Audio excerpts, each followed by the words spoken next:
Listen to us because we know our shit.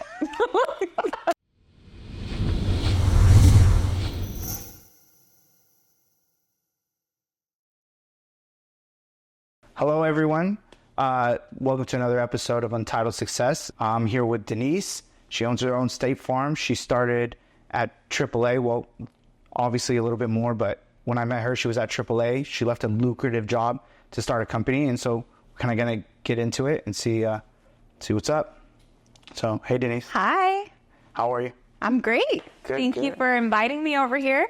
It's funny, I just posted the other day, like, someone give me a podcast. I got something to say. And then, boom, here we are. First of all, if we start our own podcast, it would be bad and bougie. Yeah, bad and bougie. Bad and bougie. And how to make money. And yeah, and just Habibi styles all day. Habibi style. So basically, like, kind of what we were discussing before, like, this podcast for me is like, I want to know how people get into the business, so that way, like, hopefully one day, if someone's watching this, they're like, hey, I want to get into insurance. Yeah. They're like, this is what it takes. Right. And so there's obviously different levels of insurance.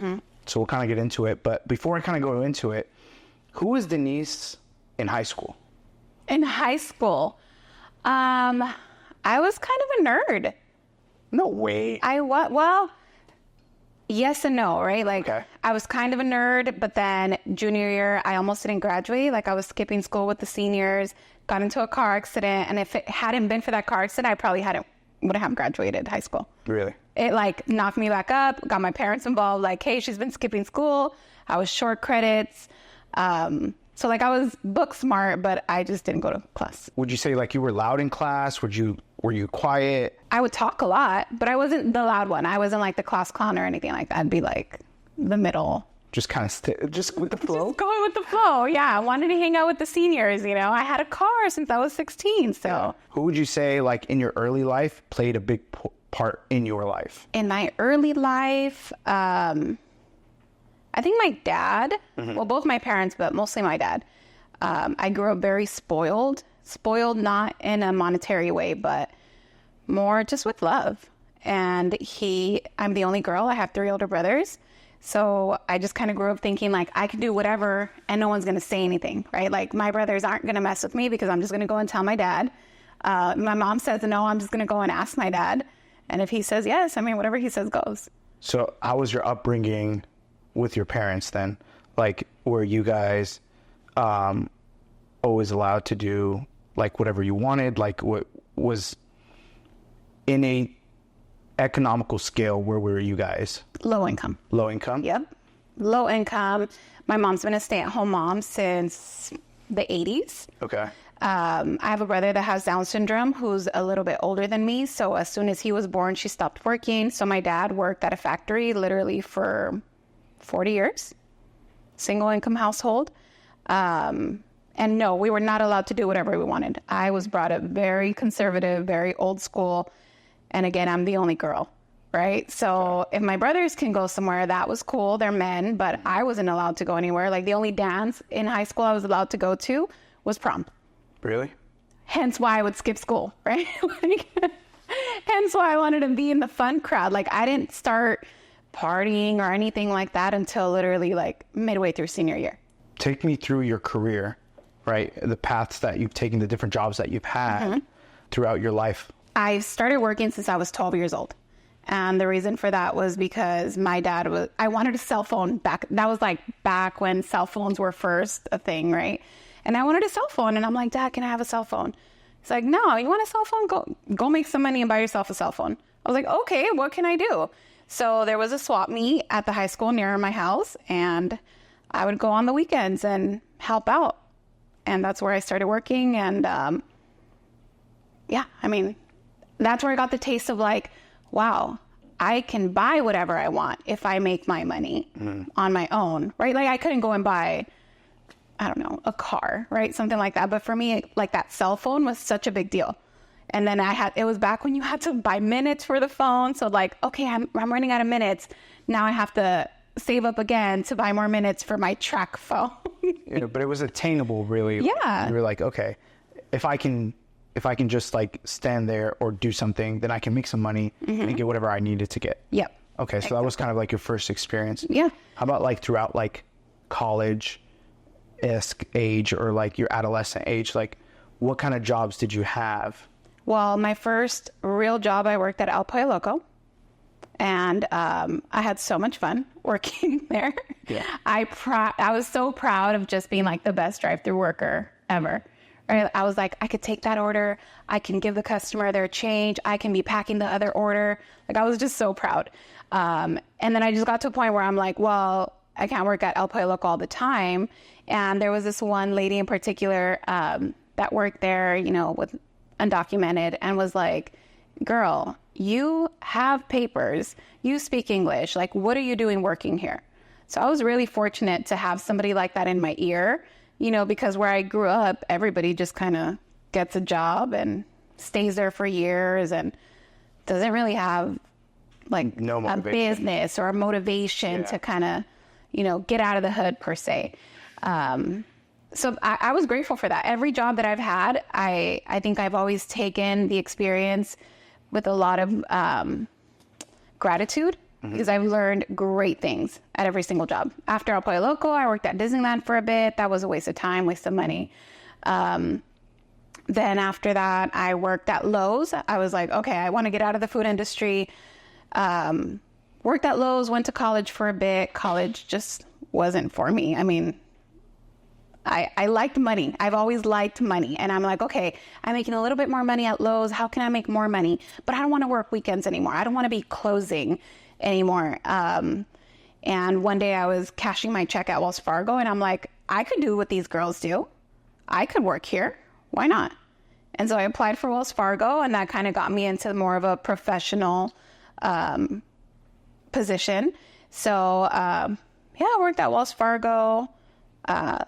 Went back to school, you know, just didn't know what I wanted to do with my life. I think I was like 19, 20 at the time. I had learned some really, really good skills at Wells Fargo, how to be a professional. You know, when you're handling somebody's money, you can't be hood, right? I thought I spoke Spanish. I did not speak professional Spanish. Very, very grateful for what I learned there. And then I was like, well, how can I make more money? I feel like, you know, sitting here just making this hourly, it's not enough. It's never enough. And again, remember, at home, I couldn't do stuff, right? Like, if I was going to go out, I had a curfew, even at 19 years old, even at 20 years old. So I wanted a place where I can make more money so that I can move out. So after that, I think I started working at Sprint. And at Sprint, it was like a lower hourly base, but I got commission. And I loved it there. By the way, I think all cell phones are scams. Some people make dummy money in cell phones, like T-Mobile, Sprint. And the phone sells itself. Like, what are you really doing there? I don't know. Like, there's some people that I know, they worked at T-Mobile, and they were like, I'm making like $112,000. And I'm like, doing what, bro? What do? You stand there? Yeah. Yeah. And so I'm like, okay, like. I mean, granted, I wasn't making that kind of money, but there is. You make some good money. Yeah, you make some good money, some good commission. Yeah. So after that, I got married, had Sammy, and I was like, I can't be working these crazy shifts. You know, I would close at 9 or get off at 10, something like that. So I went back into banking, into Chase, was a teller. I think that was like the only position available, was a teller for 3 months, outsold everybody with referrals, and then got promoted to be a personal banker.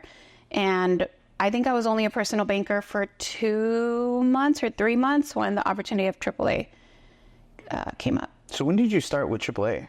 May of 2015. So I started like 6 months after you? Yeah. Like legit? Legit. Like, I was not there too long. So AAA. Right. We had a good time at AAA. We had a great time at AAA, right. Yeah. And so I think one of the things I really admired about you while we were there is that we'd have a good time, but you never lost sight of like, why are we here? Yeah, I got to make money. Yeah. And sometimes you would tell me like, hey, Tim, what are you doing? Don't write that. Right. Right. Like, do you want to lose your job? Do you want to lose your What are we doing right now? That was like literally verbatim every time you would tell me, do you want to lose your job? Go ahead and write it. Yeah. Or do you want to still make money? Yeah. Right. When I met you there, it was really a blessing because when I met you, I learned a lot from you. Okay. And so one of the things is like, the reason why I admire you a lot is because you took care of your household. You brought the bread. Like, there's nothing you couldn't carry. Yeah. And so that's why I really admired you in when we first met, because I'm like, oh, bro, you're moving and grooving, and like you're also leaving at 9 p.m. and then you're going home and taking care of a household. And I'm like, dude, how are you doing all of it? I don't know. and waking up and doing it all over again, right? Every day. And respectfully, you were like top 30 at the company, right? Like, I don't know if it was top 10, top 12, but you were up there. Yeah. So you're making a lot of money. You're striving, and then all of a sudden you're like, Tim, I'm leaving. Yep. So can you take me through that moment? Like, it seemed for me, having a new family. Yeah. And leaving my job to start a business, there's a lot of risk in that. Yeah, there is. So, like, were you fully invested when you first left AAA? I was fully invested in the fact that, and then things have to happen, right? Like, I didn't just wake up one day and think, I want to be a business owner. I want to be AAA. I loved AAA. I loved it because, like you said, like, I was doing great there, made great money. Life was good. And again, like, as I kind of told you, like, I don't like to stay stagnant, right? I want to continue growing and growing. And if I'm bored, I hate it. I want to be challenged. I want to do something else. So I was looking to be in a management position, and I was turned down. Respectfully, you could have started moving all the way up. Right. AAA. Yeah. You could have been, I believe in this point, a VP at AAA. I'm sure. Degree. I'm sure. And so I was turned down for the position that, when you and I were there, was available. Then that kind of started shifting my mood. I still love AAA, but I was like, look, I'm driving all this way. I was driving 2.5 hours one way just to get to work every day. And I was like, maybe I can work smarter, not harder. So I was able to transfer into a field office close to my house, and again, got turned down for a management position. And that kind of sparked a little something inside me where I was like, man, this company that I love, that I pour my literal sweat, tears, and hard work into, is just going to turn me down twice. And it was for irrelevant reasons, right? In my opinion. I mean, maybe they were valid at the time. So would you say you kind of took it to heart? I took it to heart hard, right? And that's what really taught me, at the end of the day, we're replaceable. In any job, we are fully replaceable. I mean, and anybody that's in sales knows, like, you're only as good as how you did yesterday, right? It doesn't matter what you did last week. Doesn't matter what you did last month. How'd you do yesterday? That's how I see you. And, that just, it didn't sit well for me, right? It was so emotional for me that I'm like, what? I don't understand this. Like, I see a very long career. Like you said, I was making great money. So I decided to go on a leave of absence. I was like, look, maybe it's time I take a break. Mentally, maybe I just need a break. It'll give me some time with my family. The time that, like you said, we would work until 9 p.m. During that time was when my son was 2, 3, 4 years old. I missed out on a lot of little moments with him because I was so wrapped up in being a workaholic, right? Being the best that I could for a company that I thought would recognize that. Had the best interest. Exactly. Yeah. And so when I was on my leave of absence, I think everything just kind of falls into place. A friend of mine was kind of looking at an opportunity with State Farm and was like, hey, have you ever thought about opening your agency? And I was like, well, I don't know. I mean, I know I'm mad at AAA right now. I'm being sensitive, but I'm making great money and I provide for my family. Like, I don't know. And I just kind of spoke to somebody at State Farm, and the timing just really aligned for me. And I didn't know that at the time until years later, right? Now that I even see how hard it is for let's say somebody working under me, to become an agent. Like, I think God just kind of had everything lined up for me. So, I started looking into State Farm September, and by December I was like ready and approved to open up an agency. In December, you started your business. In December, I was approved. Okay. And I went into training the following year in February. Okay. And it was like a 4-month training, I believe. And I opened my doors officially July 1st of 2018. So July 1st, you open your doors. I also want to know what that kind of looks like. So, for example, if I started a business today and I rented a place, my walls are empty and I have to figure out how to fill them. It was a fucking shit show, to speak the least. Okay. So when I opened my agency, I was 27 years old, right? So In July of 2018, I was 27 years old. And my train of thought was, okay, I will never let anybody come into my business and try to dictate how things are going to be, or come and tell me this is the way I used to do things, because I was very set on everything that's going to happen in this office is going to be the way I say it or no way. Right. And I was very strong willed when it came to that. You don't got to tell me. Right. I mean, that's just my personality. Right. So, with that being said, that means that when I prepared to open my office, of course I had time to prepare to hire employees, etc. I hired people with no experience. I had the most experience with State Farm, which was from February to when I opened my agency. And the experience was like online modules. So, so yeah, we're all just kind of there, you know, on the same boat. And yeah, day one, like I said, was a shit show. I mean, nothing worked. But at the end of the day, I was like, well, day one is over. Great. What's next? So you hire people.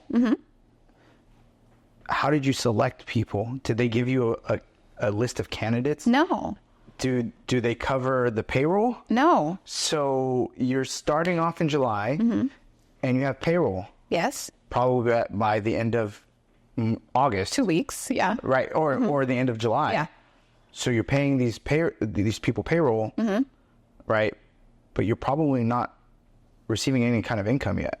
Right.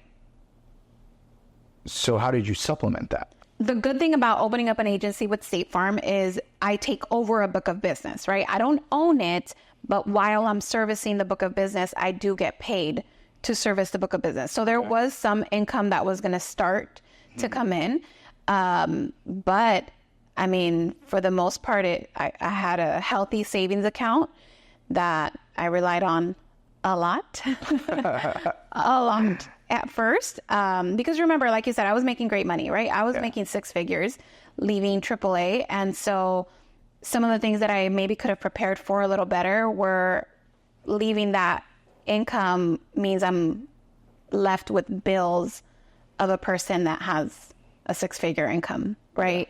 And opening up a new business, doesn't matter what business it is, you make mistakes. It's costly. The biggest mistake is always, not mistake, but the biggest learning curve is always going to be employees. So, and that's the most expensive part of owning a business. What would you say was the biggest challenge? Was it employees, or were there other things that were a big challenge when starting a business? I don't want to say finding the right employees, but it was learning to filter through employees. Okay. Because my train of thought when I was at AAA and then opening up my business was, while I managed my own desk, I was able to make myself, you know, have the motivation every day to be top salesperson. So if somebody's a salesperson, of course, they're going to be just like me, or I can mold them to be just like me. And what I came to learn, it took me a while to accept it, is that people need to be told what to do.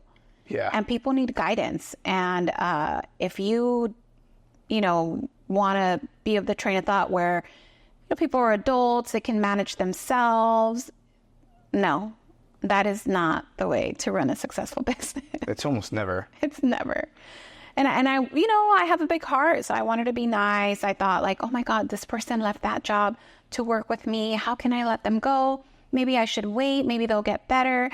A lot of emotion that went into this. Are you able now to be like, hey, listen, this is not fit for you. You got to go. Yeah. Rather than before you were just like, hey, let's see what happens. Yeah. So what does that look like to you? How do you know if an employee, you're like, okay, we can keep this person, they just need to learn X, Y, Z, and they'll be perfectly fine. Versus this person is not going to work out we need to let this person go? A lot of it has to do with, and this is taking years to get to this point, I believe, but a lot of it has to do with my office dynamic and my team dynamic. And we are at a point where we can very much so tell when somebody comes in if they're just BSing and, just there for a paycheck, or if they're there because they genuinely want to make money and do right by me. I think that's something that I'm very lucky to have. I have a very good relationship and deep connection with my employees, and I genuinely care for them, right? I genuinely care if they're going to make the next bonus, because that's going to mean something for them, whether it's, something for their family or themselves, or pay off a credit card. Like I'm very connected with my team. And when we hire in someone new, we can very much so with intuition kind of tell right off the bat. And at the end of the day, numbers don't lie. So if you're not able to bring in the numbers, there's not much for me to say. I want to say, after I kind of got a little better at filtering people, most of the people that I've had to let go, it's been more of a mutual agreement. Like we both understand that this is not a good fit for them. And a lot of times they have genuine care for me. So they're just like, hey, I know I'm letting you down. Yes, you are. Let's try to find you a different home, because this home just isn't fitting for you. Have you ever thought, now going back to the business, have you ever thought or laid your head down at night and was like, hey, this is not going to work out? Yeah. A lot of times. What was that? Why did you feel like it's not going to work out during those times? Because I wasn't making money. You weren't making money off the new business, because you're still making money off the referrals, right? Yeah. But it's not enough to cover all the expenses. No, just in any business, right? Like when you make a sale, you don't get paid immediately for the sale.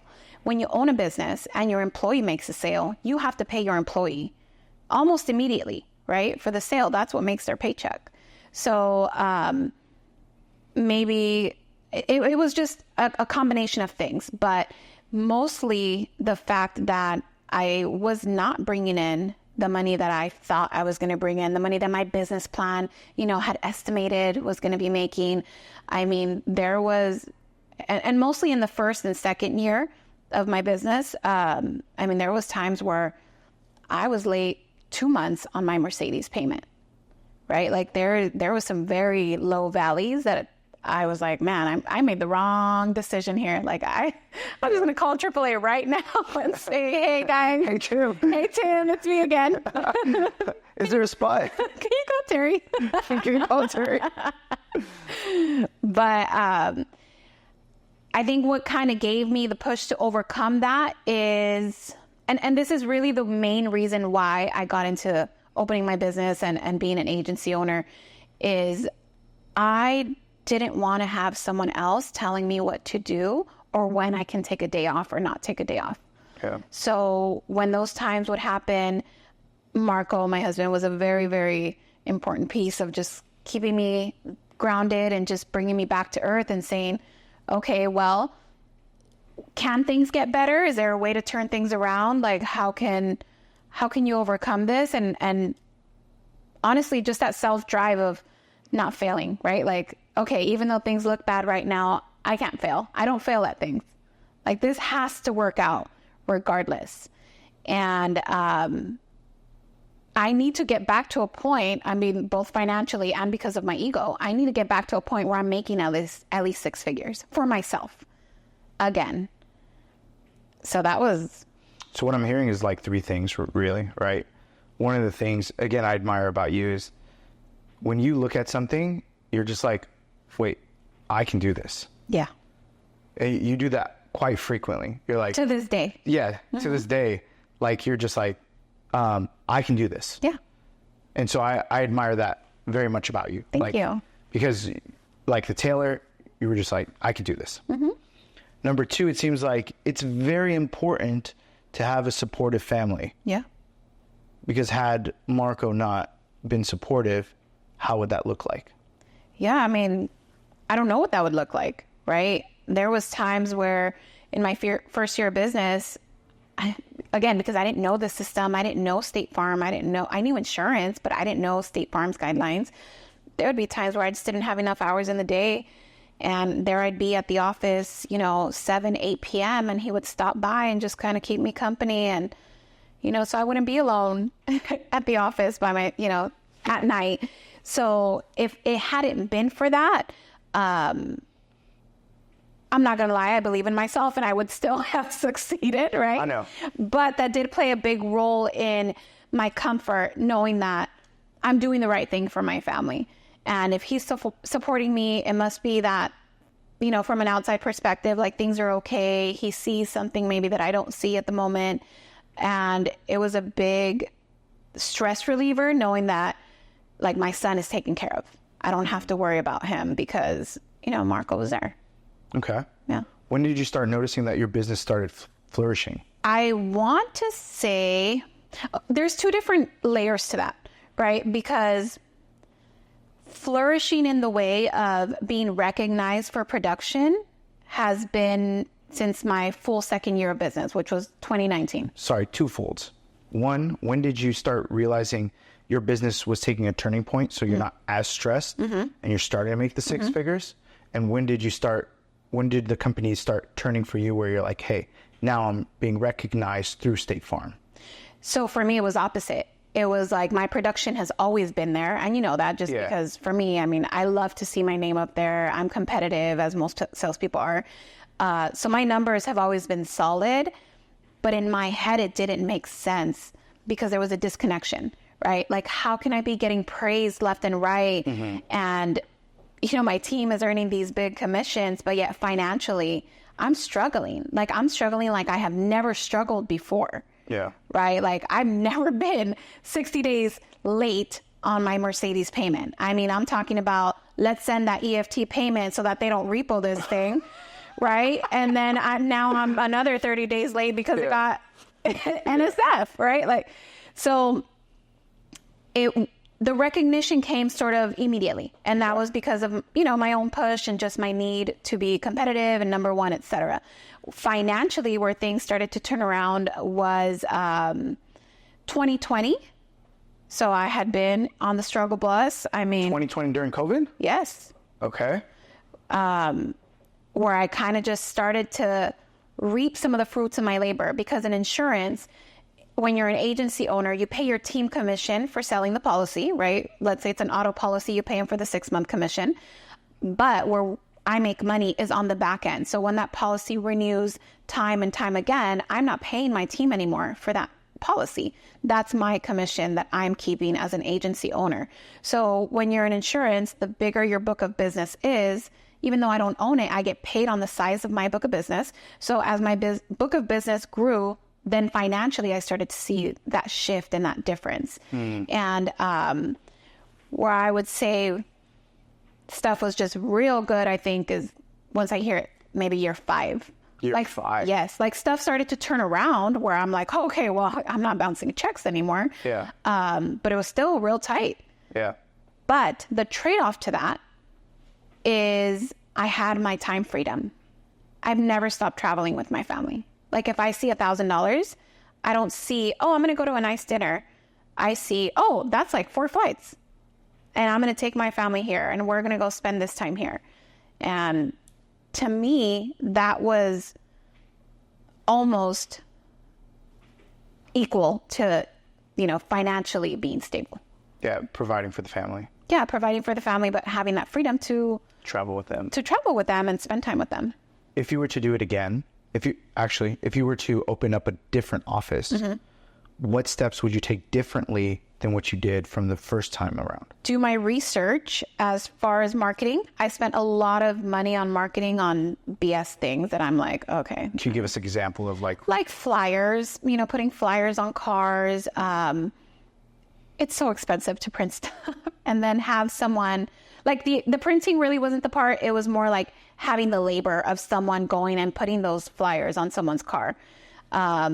Flyers, just a bunch of like little cups and print and things. Like nobody cares about that. At the end of the day, if you treat your clients well and you come through with doing what you said you were going to do, everything else falls into place.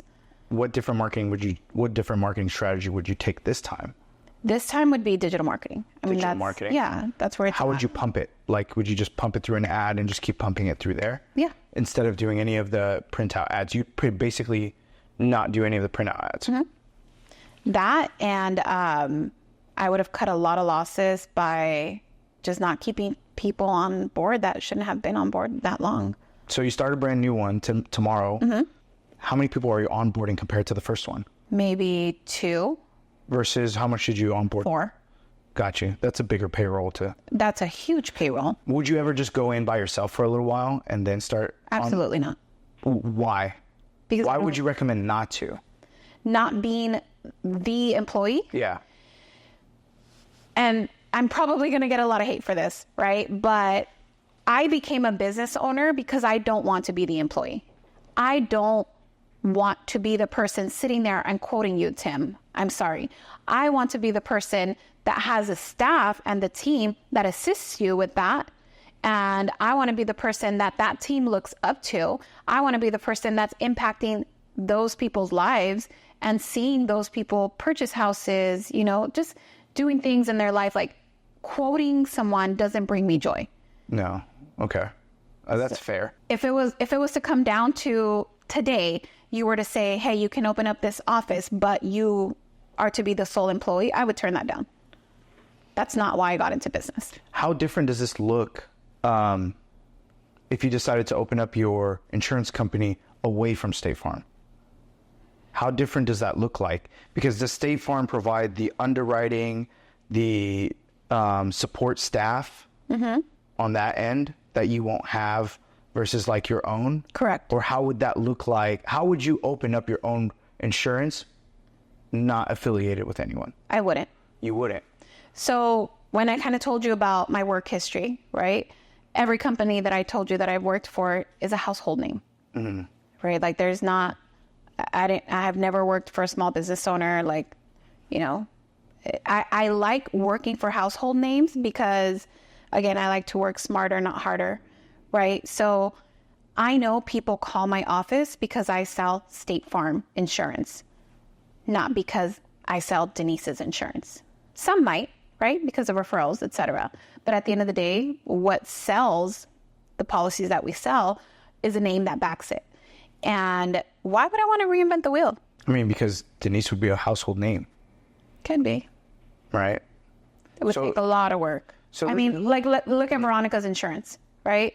Everybody knows Veronica's insurance or Adriana's insurance. Yeah. But I mean, that woman has been years in the making. But fam, you spent 5 years too. Like another 5 years, you could be that household name. I mean, I don't doubt it one bit, right? Like I could. 100%. If she could do it, I could do it. Right? I think, would you say, all right, Tim, this is like my risk tolerance. Like this one is risky, but I'm a household name.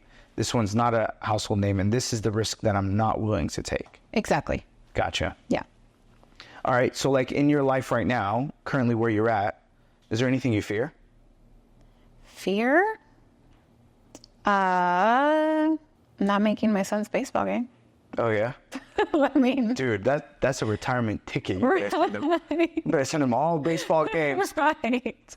Sammy. Yeah, but as far as fear, I mean, no, but I think that's just my personality, right? I'm just a pretty fearless person. Like if State Farm, and if you were to ask other State Farm agents, they would say, well, my fear is State Farm comes tomorrow and closes my agency. What about any fear in life? In life, I don't spend as much time with my parents as I want to. So that fear is later on in life when, God forbid, they're not here. Right. I don't want to have any regrets. And I spend a lot of time with my parents. But, you know, I'm spread so thin sometimes also, right? And so they watch my daughter, and sometimes I come and I kind of just pick her up. Thank you. That's it. So, yeah, that's... So I got, like, the one question I like to ask everyone is, like, if I told you today to close your shop and I'll give you 250 racks to work for me, you taking that? No. 500 racks? No. 1 million racks? No. Why? Because then I have to If I told you, Denise, to come work for me for $1 million, no worries, no stress, you would rather have your business with worries and stress than work for me for $1 million, no worries, no stress. Yes. Why is that? Because of the simple fact that I would have to ask you for a day off, ask you if I can do something. Like that constraint just isn't in my DNA anymore. So having pretty much a parameter or a boundary, you can't have anymore. Right. That's fair. Yeah. You know what's crazy is that every time I ask somebody on the podcast, outside of the podcast, I'm like, I met this dude who does like sushi on a boat, right? It's really cool. Okay. I'm sure you saw. Yes. Yeah. You saw. So I was sitting with him and I was asking him like, hey man, this seems like a lot of stress. He's like, yeah, it's very stressful. And I asked him, I'm like, hey, would you give this up for $1 million? He's like, no. And I'm like, but $1 million, you're making more with me than you are being on a boat. Serving sushi. Right. And he's like, no. Yeah, no. No, I can't go back to working for someone. Right. And I think a lot of people miss that mindset, right? Not everyone's prepared to be on that mindset. I always feel like once you cross that threshold, there's almost no going back. Right. Whether you make it or fail. And even if you fail, I also feel like when you go work for someone else, you're in preparation to leave again. Right. And so it's a very interesting mindset. Outside of the business, right? If you weren't in this business and money was not a factor, what career or what opportunity would you take?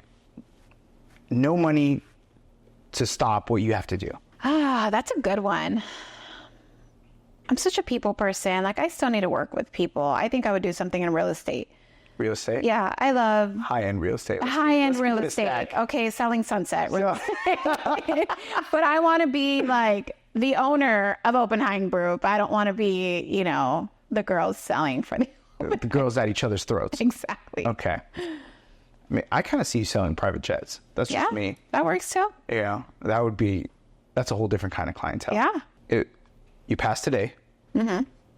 What do you hope to instill on your children? Like the one thing you want them to take away, or two things you want them to take away? Always treat everybody fairly. Okay. That's deep. What's the next big chapter for you? So I want to open a second office. That's my goal. Okay. But stuff is at a standstill in the insurance industry right now. Stuff is at a standstill with State Farm right now. Like, they're not opening up. Before they paused fire last year in May, any book of business that became available was automatically a second office. They weren't opening up any new agents. And so I was next in line. Do you have any fears in in insurance in California? No. Why is that? Like, because you have people that are not writing books of business anymore. Yeah. So how are you generating revenue at all?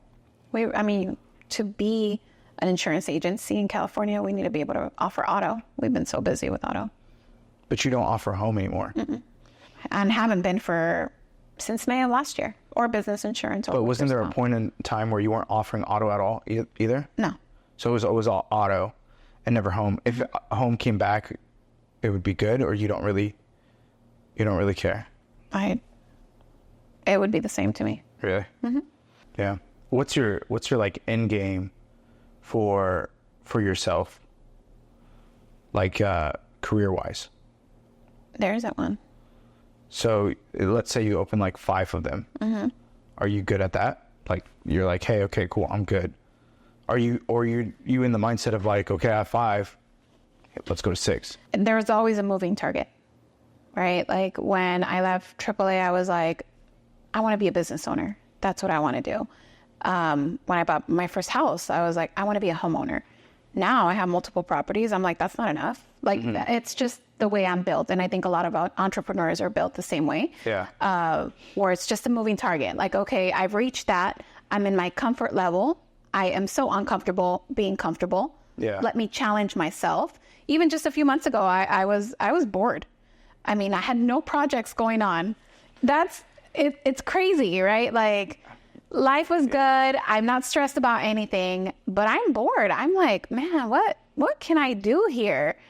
Ended up converting something into a little studio. Then I was like, let's get this ADU going. I mean, I just have to be constantly working on something. Like, I thrive being busy and being stressed. So from being stressed, have you ever had a deal that went sour? Like throughout, your insurance business, your real estate business, or your real estate dealings. Like, have you ever had a deal that was just sour? First in the insurance business, and then if there is one for... When the insurance business, yes and no. I mean, I've lost large accounts, large customers, for simple mistakes, stupid mistakes, for my team's doings. But at the end of the day, I just kind of take it as a learning experience. Like, okay, what am I going to do? Sit here and cry about it? What am I going to do? Stay up all night? I mean, I'd be low-key kind of heated, for sure. Right. But, I mean, what is that going to do? People make mistakes. At the end of the day, I don't want anybody that doesn't want to be with me. I don't want any customer that doesn't want to be insured with my office, that doesn't want to deal with my team. Do you have an employee that's still with you since the beginning? Yes. Really? She's been on and off, but yeah. She had a baby. Like a relationship? No. Like, she got married. She bought a house being my employee.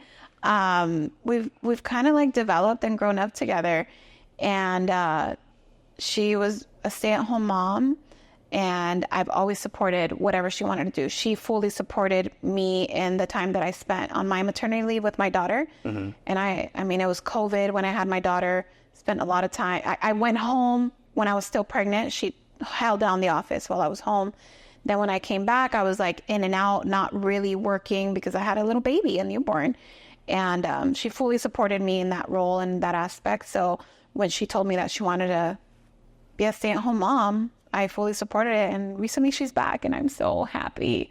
Wait, so she was worked for you, left to be a full-time mom, and basically you thought that was the end of that? No. Oh, you kind of knew that she would come back. Oh, I would always throw the little fish, fishing rod there. Like, what would you do that would be like, let me know when you're ready to come back? Just straight up text her on a random Wednesday, be like, hey, like, hope you're doing well. Yes. Let me know when you want to come back. Yes. That sounds just like you, bro. That is exactly me. And finally she's back. And she's back part-time, but there's just certain people that you meet along the way that have a different kind of work ethic, right? I've seen multiple work ethics. The workforce out there is a little crazy. Yeah. I mean, especially after COVID, people are so entitled, right? Nobody wants to go in the office. Like, no, it's a whole situation. And she is someone so special to me that I am just so grateful for. And this is when I talk about like treat everybody fairly. I mean, you always need to give credit where credit is due. Right? I didn't build this business by myself. I told you, I don't sit there and quote anybody. I don't sit there and answer the phone unless I need to. Someone behind the scenes is doing that. And I'm always uber grateful for these girls that have done that. Yeah. She's particularly special. Since 2018, the insurance landscape has obviously changed. Yes. Has it gotten easier or harder for you? In what sense? In all aspects. So in a business aspect in regards to how you have business incoming, has that grown easier or harder for you? Easier. Easier? Yeah. And so it seems like you don't let the outside factors determine your business, right? So it's like, what we know right now is California's not writing really anything like Costco. Yeah, Costco's not writing anything at all. Liberty Mutual's not running anything at all. Geico's not here. Right. It's AAA, you guys, and Farmers, maybe. Yeah. So has that leveled the playing field for you? Like, it makes things easier for you in your book of business? In a way, but I think I'm a firm believer in just don't focus on the uncontrollables. Like, focus on the things that you can control. So if I can write auto insurance, I will. If I can write life insurance, I will. Those are my options. That's the card that I play. That's fair. Yeah. Last question. Tomorrow you have everything in the world. You succeed. Denise is a household. What do you want people to remember you as? Dang, that's a deep question. I know. I gotta end it deep, bro. I can't just have. We just can't have entertainment all day. Hee hee ha ha. No. Real deep. That I love my family. That you loved your family. Mm-hmm. That I love my family, and that everything I ever did for anybody always came from the heart. Okay. Never had any ill intent for anybody. Thank you, Denise, for coming and joining with me today. I really appreciate it. You know, I got a lot of love for you. If you want to share with everyone, like where they can find you, the website, anything about your business, I'd appreciate it. So if you guys are looking for insurance, great price, great value, give me a follow, Denise_Cardoso SF. Thank you guys for joining us on another episode of Untitled Success. I hope you guys learned stuff. I hope you guys understood what insurance is about. If you guys want to start an insurance business, hopefully that serves as a guide. Thank you guys. We on the outro.